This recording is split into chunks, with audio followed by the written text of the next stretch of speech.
I'm Effie Parks. Welcome to Once Upon a Gene, the podcast. This is a place I created for us to connect and share the stories of our not-so-typical lives. Raising kids who are born with rare genetic syndromes and other types of disabilities can feel pretty isolating. What I know for sure is that when we can hear the triumphs and challenges from others who get it, we can find a lot more laughter, a lot more hope, and feel a lot less alone. I believe there are some magical healing powers that can happen for all of us through sharing our stories, and I'll take all the help I can get. Once Upon a Gene is proud to be part of Bloodstream Media. Living in a family affected by rare and chronic illness can be isolating, and sometimes the best medicine is connecting to the voices of people who share your experience. This is why Bloodstream Media produces podcasts, blogs, and other forms of content for patients, families, and clinicians impacted by rare and chronic diseases. Visit bloodstreammedia.com to learn more. Hello, my friends, and welcome back to the show. This is Once Upon a Gene, and I'm your host, Effie Parks. I want to make sure that you heard episode number 237. I give you a little pep talk about coming to the Global Gene Summit this September in Kansas City. Listen to the episode, think about it, noodle it around. If you've never been to a conference, this is like the warm embrace that you're looking for. So if you can come, please come. If you have any questions about it, DM me. And if you're just going to pull off the Band-Aid and book the trip, don't forget to use code FRIENDOFEffie for 15% off your registration. It's going to be an amazing time, and I can't wait to see you. You're going to learn a lot, you're going to meet the people, and you're going to come back just invigorated and excited and finding a whole new community. So please come. Episode number 237. I'll link it in the show notes here. I'm talking to my friend Katie today from A Very Rare Adventure. It is our Glimmer episode. We're kind of just talking shop today. We don't really have anything super organized in this episode, but I hope you enjoy our conversation anyways. I hope it gives you something to think about. If you have any ideas or thoughts on it, please send Katie or myself a message. We would love to hear from you. And all I can say is my kids are going back to school in 1 week, and I can't wait. Oh God, I can't wait. I'm itching to put all of my love back into my podcast and to get my series all lined up again and just go full steam. I've obviously taken quite a break here and there throughout this summer, and it felt good for lots of reasons to just not have the pressure of working and being on the internet, but I also know it was very bad. And yeah, it was my last summer with Ezzy before she was a kindergartner. So I just said, screw all of the stuff outside of my two kids. I'm going to spend as much time with them as possible and love it as much as possible. And it was great. And I'm glad I made that decision. I'm looking forward to getting back into the ears of you wherever you listen to my podcast, in the car, on a walk, at the gym, in the shower, in the middle of the night, anywhere. I miss you, and I hope you enjoy my conversation with Katie, and we will chat soon. Please enjoy our conversation. Katie's back. Maybe I'll get you an intro song. Look who's back. Katie's back. Hi, Katie. How are you? Hi, Effie. I've had better evenings, but I am here. You are here. We have made it back together despite the craziness of life. So that's my first glimmer of the day. Summer is a special, special time. And yeah, it's like still sort of coffee time for me. It's bedtime for you. You know, I'm in Seattle, you're in Switzerland. So it's not the most easy schedule for us, but we figure it out. We're making it work. I mean, we can make some crazy things work in life, so we can do this. Well, I'm going to let you talk about your no good bad day. So we are actually in week 2 of back to school here. We only have 5 weeks of summer holidays, which sounds great, but we get 3 weeks of autumn holidays. So they just make up for it later in the year. And for those of you listening who don't know, I have a 5-year-old who has a rare disease called DeSanto-Shinawi syndrome. And what comes with that is quite a lot of behavioral issues, including aggression. So this evening was particularly aggressive and difficult. Just one of those days where you think, oh, this is really hard. And all you want to do at the end of the day is just crawl under a rock and hide and not speak to anyone. But actually talking to you, Effie, and just, I don't know, doing something different and not hiding is actually really lifting up my mood. When, 10 minutes ago I thought, oh, maybe I should just get in the bath and, spoil myself a bit to relax from the day. But this, I think, is what I really need. And that's kind of what I want to talk about today, just at the beginning, and say, sometimes when you're having a really, really tough day in the world of rare disease or parenting a child with disabilities or anything tricky, trying to find the glimmers, as we talked about last time, is so helpful because it just, as we mentioned last time, pulls you out the trenches. And sometimes all you want to do is lay there and just wallow around in the mud. But already, we've only just begun, I'm starting to feel better about, the rough evening. Well, I am so glad that I get to be on the other end of that. I mean, as you know, you could have crawled under any rock or went in the tub and it would have been fine and we would have figured it out. But selfishly, I'm happy that you're here with me because you just made me smile too. And I feel so much better already. It's funny because actually yesterday was opposite for me. I did choose the rock. I was so off yesterday for whatever reason. Lack of sleep a lot and just a lot going on in the last couple weeks. And Ford was extra yesterday with the behavior. And I was just really angry at the world that I couldn't take my kids to the park unless someone was there to help me. And there wasn't anyone around to help me yesterday. And so I got a little pissy about it. And I decided when my husband got home that I was just going to go into my room and put on a face mask and ignore everyone. So I did kind of climb under that rock. And then I sent a couple Marco Polos to my friends with my face mask that was way too big for my face. So I guess I laughed a little bit. But I did totally choose my room and I crawled under my blankets and left my family to their own devices. That's just what you need. And you have to listen to yourself and just do what you need to do. And that sounded like you did exactly what you needed at that moment. Yeah. So it was fun. What we want to talk about today is ways of being able to find the glimmers. And one of the ways that we both agree on is by taking a break. And I think when you take a break, and we're going to talk about the different ways a person can do that and that we do that and what that means to us. When you do take a break, however that may look, I think you start coming out kind of naturally. And then you can almost breathe again and look back and say, wow, look where I was and look where I am.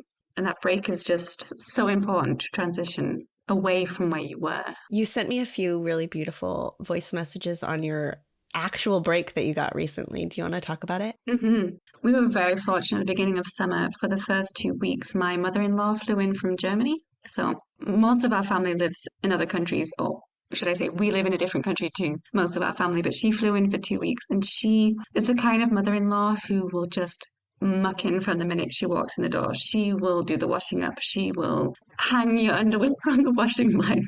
She does not care. She will help. She will get down on the floor and play with the kids. She's just wonderful.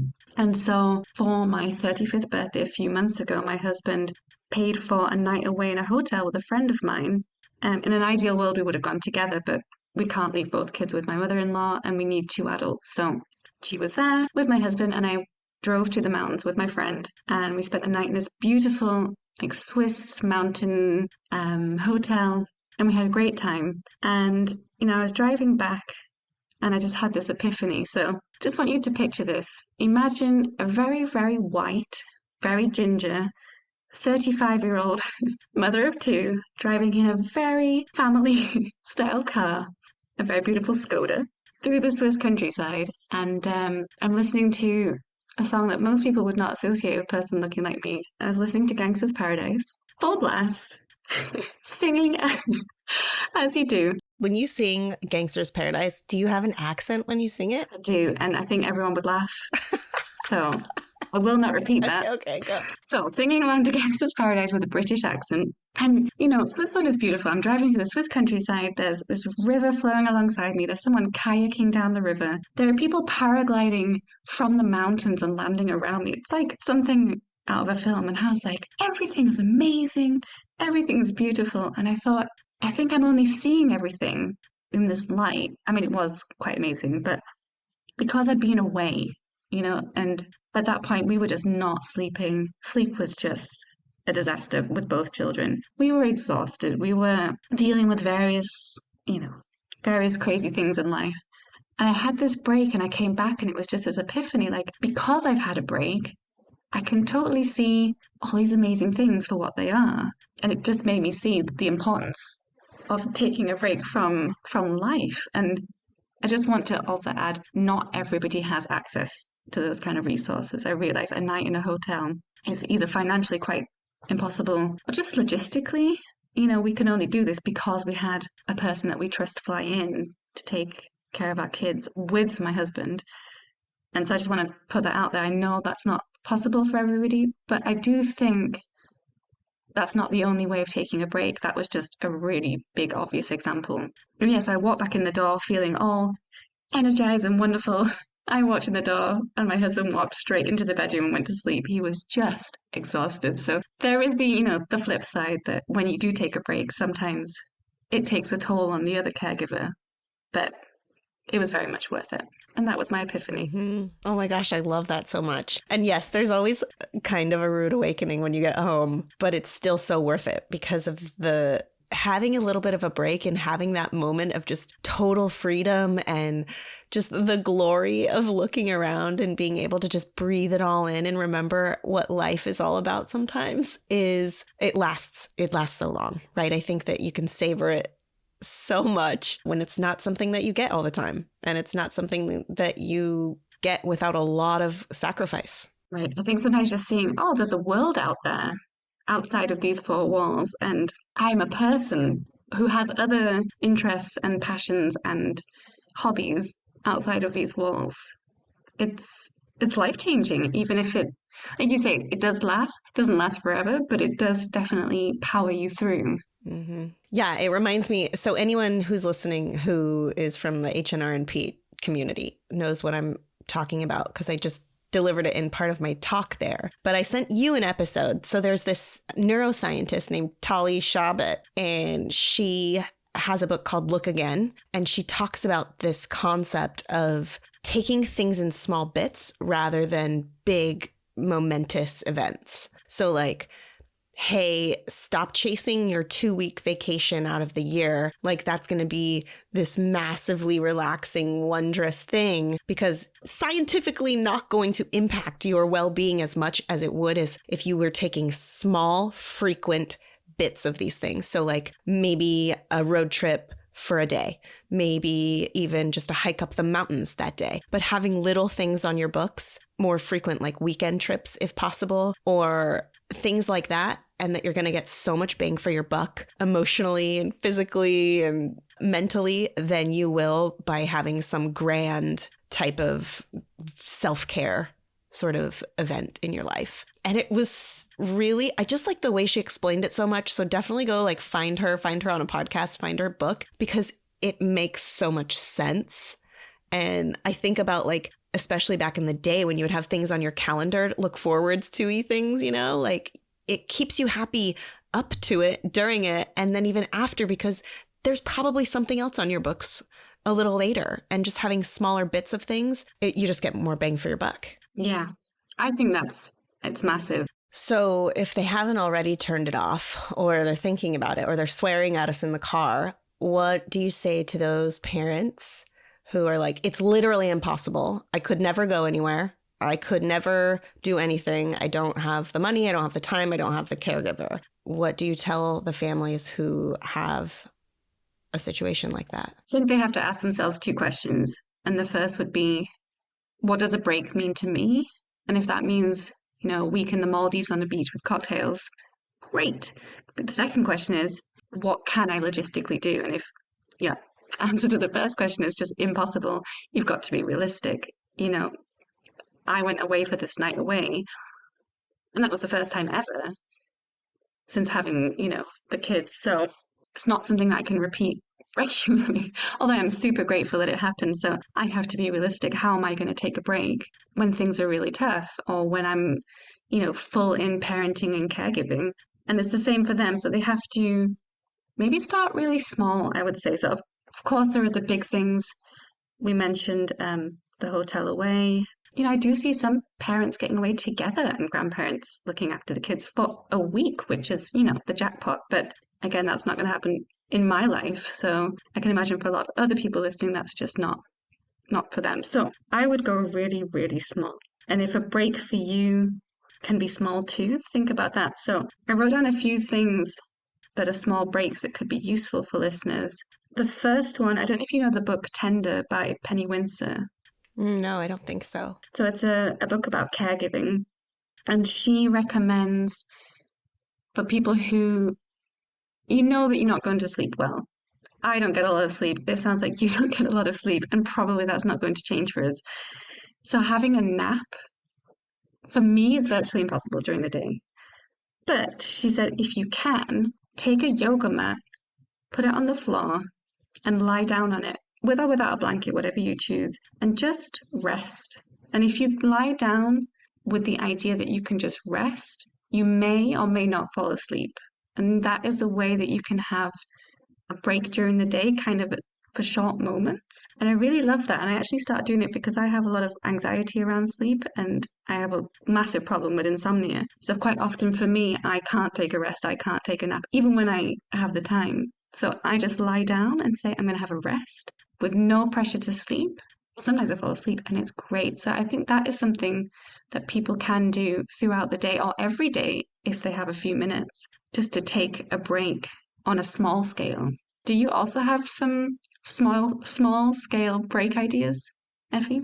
Yeah, totally. And I really, really, really want you to think of them as massive breaks again, because like they can really impact you so much. And I know it can feel like we're getting so cheated, especially when nobody's there to help us with our kids. But you got to do what you got to do because, again, the caregiver is the most important person in the house. But yeah, these little things like use that iPad and give it to your kids. When I want to go turn on my workout mirror, I hand Ford his iPad.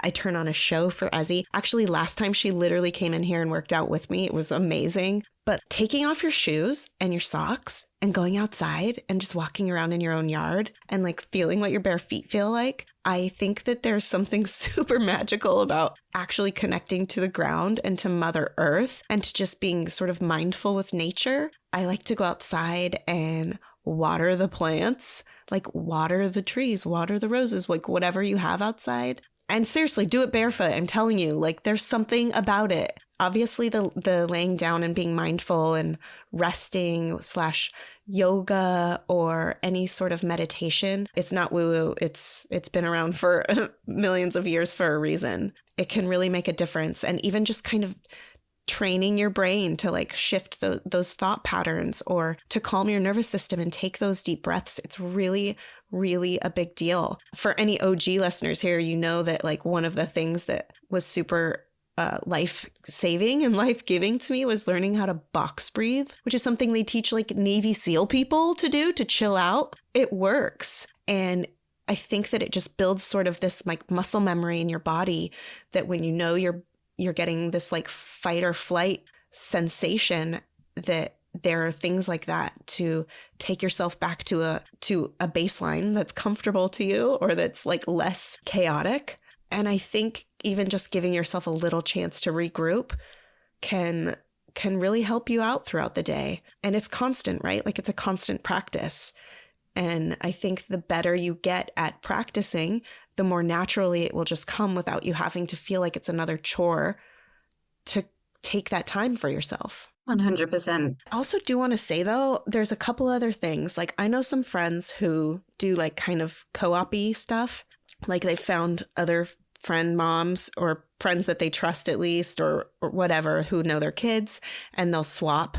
So sort of like once a week, you come over and watch my kids for 2 hours, and then I get to do whatever I want, and then I'll do it for you.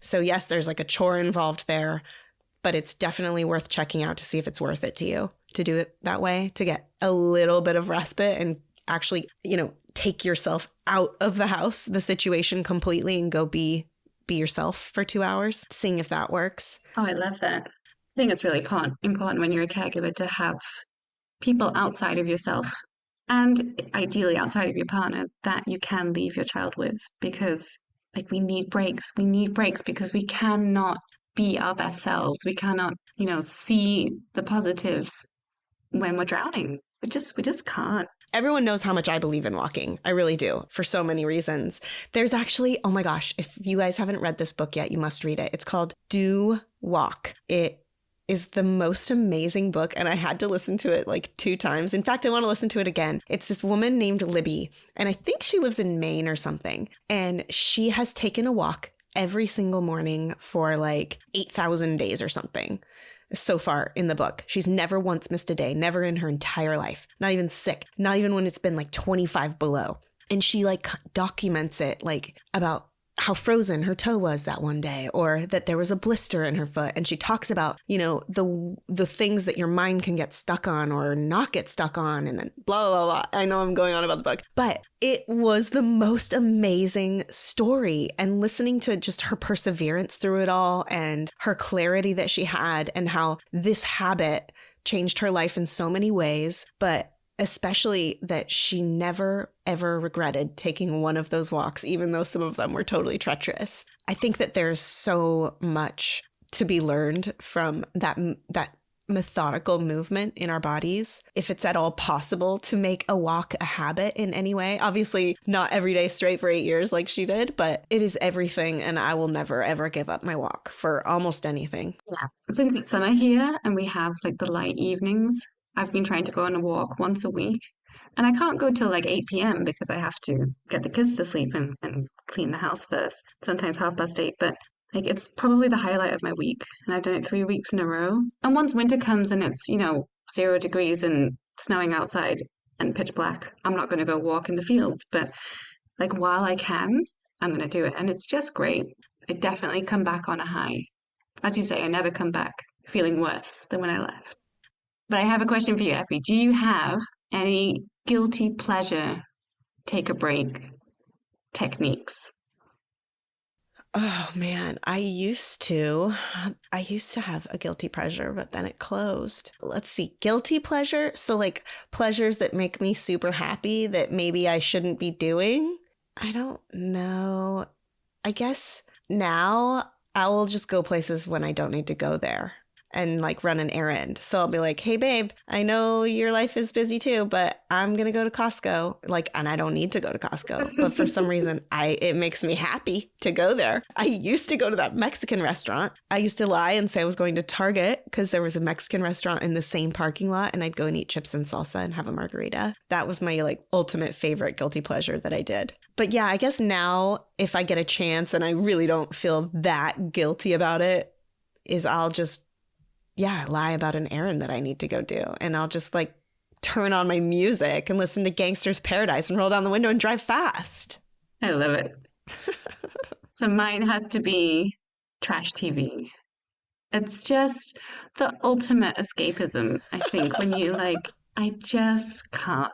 I can't do this. I can't do that. I can't leave the house, but I want to do something for myself. For me, it's trashy, awful TV that like, people would look at me in horror if I told them I watched. You watch that? Yes, I do. And you know what? No. I enjoy it.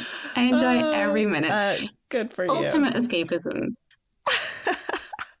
There are so many people like cheering. Yes. There's lots of people who love that. Oh my gosh, that's so funny, Katie. I could see you watching that one. When I was a hairstylist, that's all the clients ever talked about was the trashy TV they were watching. So I learned a lot for many years. But if I even remotely had anything on like that, I can hear Casey like a mile away going, oh my God, what are you watching? Not worth it to me. Everyone should download Marco Polo. It's an app I've been using forever, and Ford uses it now. But like you get to just see your friend's face, and you don't owe them anything. Like it's not like a respond to my call, respond to my video message. It's just like a video message, and you just kind of talk like you're having a regular conversation, and you just get to it when you can. But the thing I love about it so much is that I feel like I actually get to see my friends rather than have like this black text screen behind us for all of our lives and then maybe see them once a year. I get to see what you're wearing that day. I get to see the background and this, if it's sunny there while you're telling me that you're going to Costco or telling me a funny line from your trashy show. Like everyone should have Marco Polo and communicate with your besties on there, because it just builds so much more of a connective relationship, in my opinion. And now I'm going to put you on my Marco Polo, Katie. You see, I keep hearing about it. Maybe it's more of an American thing, but I'm curious. And I think you're right. See if you have it. It is tricky to get out, and a lot of the things we're saying are reliant on having support systems, which not many people have access to or have limited access to. So I think that's kind of taking a break in a way within your own home. You can put your feet up maybe while your kid's napping, or I don't know, doing an activity. Like you say, you give them an iPad and you can just, get on and yeah, feel like you're talking to your friends. Yeah, I think the moral of this story is just take the time, reflect, connect with yourself, your surroundings, like whatever it is. We're going to be living on this high wire for as long as we possibly can. And we just can't let it start on fire. And we can't forget who we are. We have to do something. You have to do something. You really do. Well, Katie, is there anything else you want to talk about today? Do you have a lasting, lovely tidbit? Nothing is impossible. I think we can all find small but big at the same time, as you said, ways to take a break and to step back so that we can see the glimmers. What about you, Effie? If you live anywhere close to me, you can drop your kids off for 2 hours at some point. I promise. Just book it with me and you can go somewhere for 2 hours and I will love your children. As long as they take your kids back at another point. And they don't have to take mine. Oh. I will offer it to anyone who lives here. If you want to book it with me to go take 2 hours for yourself, you can bring your kids to my house and I will lovingly take care of them. So I'm booking a one-way ticket to Seattle for 4 people. See you tomorrow. Seriously, like if you don't have anyone, no one, a neighbor, a church, a spouse, family, and like you literally have asked people and they said no, I will take your kids for 2 hours. Come on, bring them over. We'll have the best time. That's very kind. And just, yeah, I mean, like you said, nothing is impossible. I love that. I think that's the perfect thing. And we are the most capable people that I know. If you have any questions for Katie or I, or if you want to jump on on an episode with us and chit chat about this, or if you have any thoughts on the matter, let us know.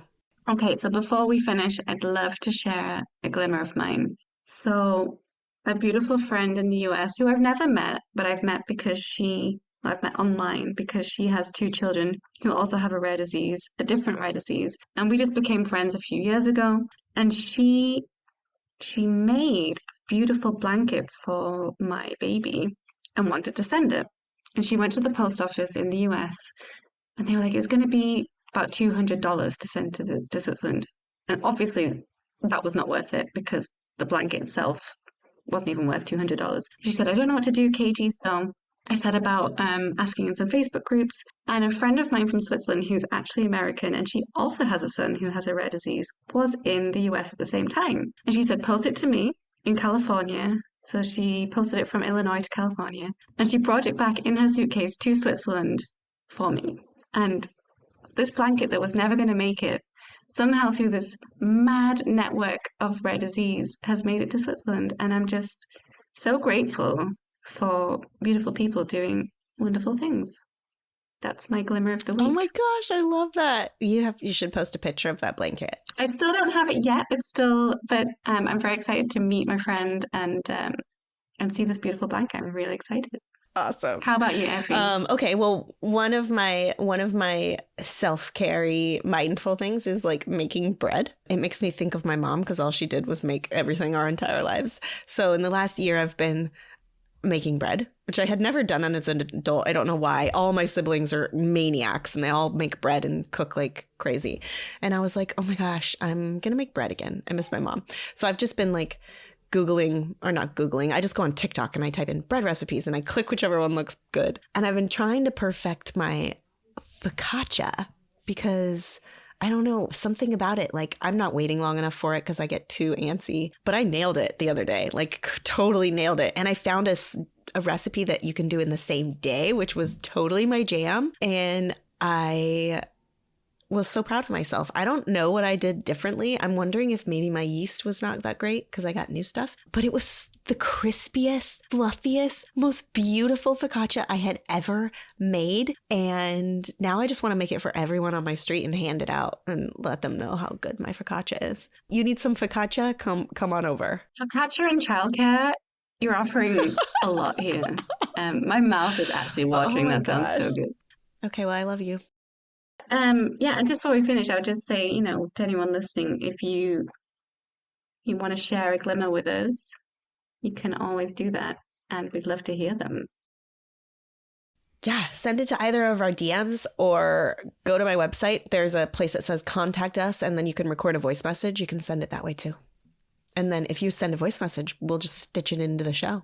Let's do it. And a whole episode of Glimmers would be amazing. Yes! Oh, I'll make an email about that today. Perfect. And send it out. Okay. All right, Katie. Love you, Effie. Thank you for this. I hope you get some sleep tonight. I love you too.